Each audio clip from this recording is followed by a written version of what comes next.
So hello everyone, welcome back to our channel cooking with me Biscoff cheesecake. So મારા ભાઈ મને કેટલા ટાઈમથી જ કહેતા હતા કે મને બિસ્કોફ કેકનું ચીઝકેક બનાવી દે તો સડનલી હું બ્લિંકિટ સ્ક્રોલ કરતી હતી તો મને બિસ્કોફ બિસ્કિટ આવ્યા તો મેં કીધું ચલો ભાઈ કેટલા ટાઈમથી કહે છે તો ચલો લેટ્સ ડુ ઇટ. પહેલાં તો મેં 4 પેકેટ બિસ્કોફ કેકના મંગાવ્યા હતા, પણ આપણે 3 પેકેટ જ આમાં યુઝ કરીશું કેમ કે 1 પેકેટ આપણે મૂકી દઈશું એનું જે બિસ્કોફ સ્પ્રેડ આવે ને બનાવવા માટે. તો બસ આવી રીતના બધા મિક્સચરમાં મિક્સ કરી લેવાના છે.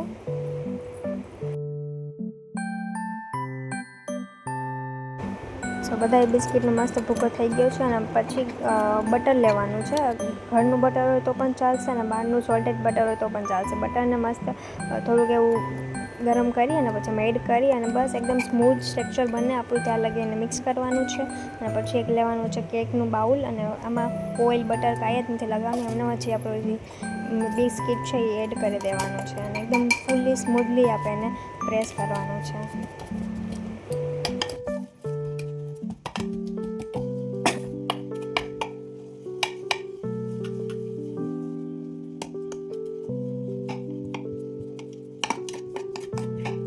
સો આવી રીતે આપણું ફર્સ્ટ ટેક્સચર થઈ ગયું છે અને હવે ફ્રીજમાં રાખશું. અને થોડુંક એવું લાગે કે એકદમ સ્મૂથ નથી તો આવી રીતે મેં હજી એક ક્લિપ બનાવી હતી કે તમને લોકોને આઈડિયા માટે. તો ગ્લાસથી પણ કરી શકો અને પછી એને ફ્રીજમાં મૂકી 1 hour ફ્રીજમાં મૂકીને પછી મેં લીધું હતું ચીઝી ક્રીમ, જે તમને બ્લિંકિટ કે ગમે સ્ટોરમાં અમૂલ સ્ટોરમાં મળી જશે. સો આને આપણે 100 ગ્રામ જ જોશે તો મેં બધું યુઝ નહોતું કર્યું અને આમાં મેં એડ કર્યું હતું ફ્રેશ ક્રીમ, જે હું તમને ક્લિપમાં લાવતા ભૂલી ગઈ હતી. તો બસ ફ્રેશ ક્રીમ અને ચીઝી ક્રીમને બંનેને મિક્સ કરી અને એકદમ બ્લેન્ડ કરી દેવાનું છે. જ્યાં લગી એકદમ સ્મૂથ ના બની જાય ત્યાં લગી અને બ્લેન્ડ કરી અને પછી પણ એકવાર આવી રીતના આપણે જોઈ લેવાનું છે કે સરખું સ્મૂથ થયું છે કે નહીં. અને બસ 1 hour થઈ ગયું હતું. જે આપણે આ ટેક્સચર જે બનાવ્યું હતું ફર્સ્ટ ટેક્સચર એ એકદમ મસ્ત થઈ ગયું હતું અને બસ એના ઉપર જે આપણે ક્રીમ બનાવી હતી એ એડ કરી દીધું છે. અને બસ ધ્યાન રાખજો કે ફ્રેશ ક્રીમ પણ હોવું જોઈએ, જે વિડીયોમાં મેં નથી લાવ્યું સોરી એના માટે. અને બસ આપણું આ સેકન્ડ લેયર પણ કમ્પ્લીટ છે. એકદમ એને પરફેક્ટ બધી જગ્યાએ ફેલાવી દેવાનું છે.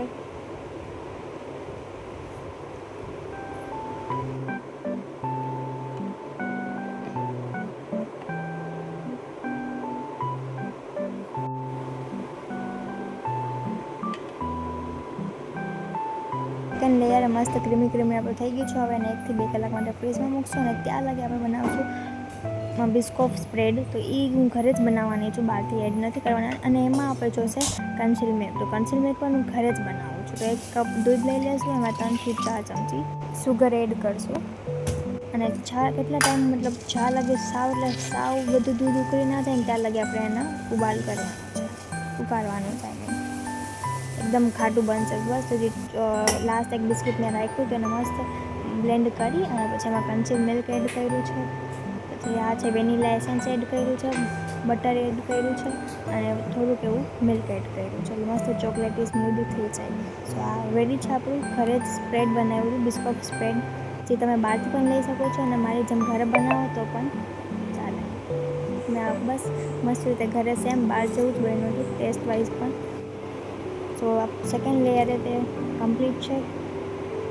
જે આપણે બિસ્કોફ સ્પ્રેડ બનાવ્યું હતું એ પણ હવે એમાં એડ કરી અને મસ્ત બધી બાજુ એને ફેલાવી દઈશું. હવે આને આપણે ફૂલ્લી નાઇટ મૂકવાનું છે. અને તમે ફૂલ્લી નાઇટ ના રાખો તો મેક્સિમમ 8 hours તો જોઈએ છે એને ફ્રીઝમાં. બસ સેકન્ડ ડે થઈ ગયો. સેકન્ડ ડેને આપણું બહુ જ મસ્ત ટેક્સચર આવ્યું હતું. તમે લોકો કોમેન્ટમાં કહેજો. અને ઉપર થોડુંક ઓલું થઈ ગયું હતું કેમ કે મેં વધારે જ ફ્રીઝરમાં મૂકી દીધું હતું, ફ્રીઝરમાં મૂકી દીધું એના કારણે બરફ એમાં થોડુંક લાગી ગયો હતો. પણ ટેસ્ટ વાઇઝ સાચે એકદમ બહાર જેવું બેસ્ટ હતું. એકવાર તમે પણ ટ્રાય કરજો અને મને કોમેન્ટમાં જરૂર કહેજો કેવું લાગ્યું ચીઝકેક, બિસ્કોફ ચીઝકેક. સો બસ આ હતો આપણો આજની રેસીપી બિસ્કોફ ચીઝકેક. તમે મારો વિડીયો ગમ્યો હોય તો don't forget two like, share and subscribe. Bye bye.